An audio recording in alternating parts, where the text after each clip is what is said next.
পরে একটা ডেজার্ট কিন্তু আমাদের খাবারের পরিপূর্ণতা এনে দেয়। আসসালামু আলাইকুম ভিউয়ার্স, আমি আজকে আপনাদের জন্য মজাদার আমের রসমালাই রেসিপি নিয়ে এসেছি। রসমালাই খেতে কম বেশি আমরা সবাই পছন্দ করি, আর আমের রসমালাই তো খেলে কিন্তু অনেক বেশি মজার।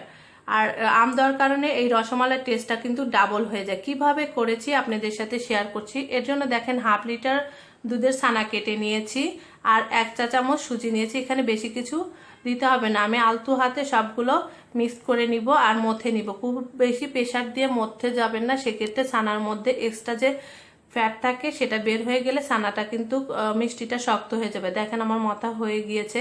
ছানা কম বেশি আমরা সবাই করতে পারি। তারপরে যদি না পারেন, আমি আমার আরেকটা রসমালাই লিঙ্ক আছে, সেটা আমি ডেসক্রিপশন বক্সে দিয়ে দিব। তো আমি এখন মিষ্টি শেপটা দিয়ে নিচ্ছি। দেখেন আমি আজকে লম্বা শেপে রসমালাইটা করব, আপনারা চাইলে গোলও করতে পারেন।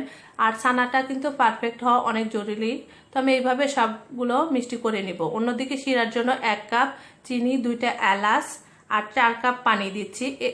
আপনারাও এটা খেয়াল রাখবেন, এই রসমালাইয়ের জন্য কিন্তু শিরাটা একদম পাতলা হতে হবে, কোনোভাবেই ঘন করা যাবে না। ঘন হলে কিন্তু মিষ্টিটা শক্ত হয়ে যাবে, সেক্ষেত্রে কিন্তু রসমালাইটা ভালো হবে না। তো আমার বলক চলে আসলে আমি একটু জালটা কমিয়ে নিয়েছি। সবগুলো মিষ্টি আমি দিয়ে দিচ্ছি শিরার মধ্যে। আপনারা দেখে বুঝতে পারছেন, আমি জাস্ট একটা বলক উঠলেই আমি কিন্তু মিষ্টিগুলো দিয়ে দিচ্ছি। খুব বেশি ঘন করিনি শিরাটা, 1 বলক উঠলেই দিয়ে দিবেন। তো এখন আমি মিডিয়াম আছে ঢাকনা দিয়ে 10 মিনিটের জন্য রেখে দিব।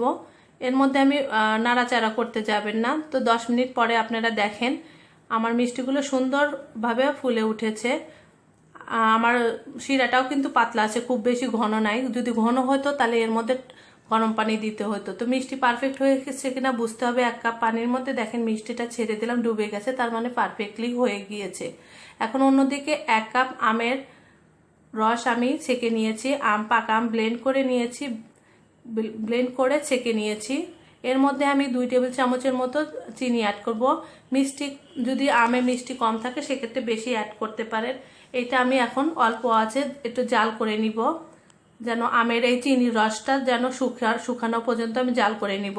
তো আমার জাল করা হয়ে গেছে, চিনির রস হয়ে আমার এটা একটা মোটামুটি ঘন হয়ে গিয়েছে। এখন আমি নামিয়ে সাইডে রেখে দিব ঠান্ডা হওয়া পর্যন্ত। অন্যদিকে আমি রসের জন্য দুধ জাল করে নিয়েছি। দেখেন 1 লিটার দুধকে জাল করে আমি 1/2 লিটার করেছি। এখন এর মধ্যে আমি 3 টেবিল চামচের মতো চিনি অ্যাড করব। আপনারা চাইলে বেশি করতে পারেন, আবার 1/2 কাপের মতো চিনি অ্যাড করছি। আর গুঁড়ো দুধ অ্যাড করে দিলাম আমি 2 টেবিল চামচের মতো হবে, আমি বড় চামচ দিয়ে দিচ্ছি।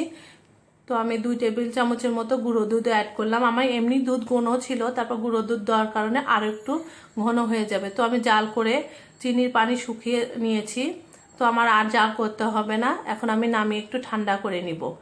অন্যদিকে মিষ্টিটা আমি ছেঁকে নিচ্ছি, একটা স্ট্রেনারের সাহায্যে ছেঁকে রেখে দিয়েছি, রসটা যেন পড়ে যায় আর প্রপারভাবে মিষ্টির ভিতর যেন রসটা ঢুকতে পারে। তো মিষ্টি আমি এক সাইডে রেখে দিব। অন্যদিকে এই দেখেন দুধটা আমি রেখেছি। দুধটা খুব বেশি গরম না, বেশি ঠান্ডাও না, তার মধ্যে আমি আমের রসটা দিয়ে দিচ্ছি। কোনোভাবে গরম দুধের মধ্যে আমের রস দিতে যাবেন না, সেক্ষেত্রে কিন্তু দুধটা ফেটে যেতে পারে। তো এখন আমি ভালো করে মিক্সড করছি। দেখেন মিক্সড করে এখন আমি এর মধ্যে দিয়ে দিচ্ছি, মিষ্টির উপর দিয়ে দিব। আর এই মালাইটা যে এত মজার হয় আপনারা না খেলে বুঝতে পারবেন না। তো আমার মালাইটা অনেক বেশি আছে। এই মালাই দিয়ে আমি আবার আরেকদিন আপনাদেরকে একটা আইসক্রিমের রেসিপি করে দেখাবো। তো আমার রসমালাই কিন্তু রেডি। তো কিছু পেস্তা বাদাম, কাঠবাদাম কুচি করে আমি উপর দিয়ে সার্ভ করে দিচ্ছি। তো তৈরি হয়ে গেল মজাদার রসমালাইয়ের রেসিপি। খুব সহজেই কিন্তু আমি করতে পারলাম, আপনারাও কিন্তু করতে পারবেন এই মজার। আর এখন তো আমের সময়।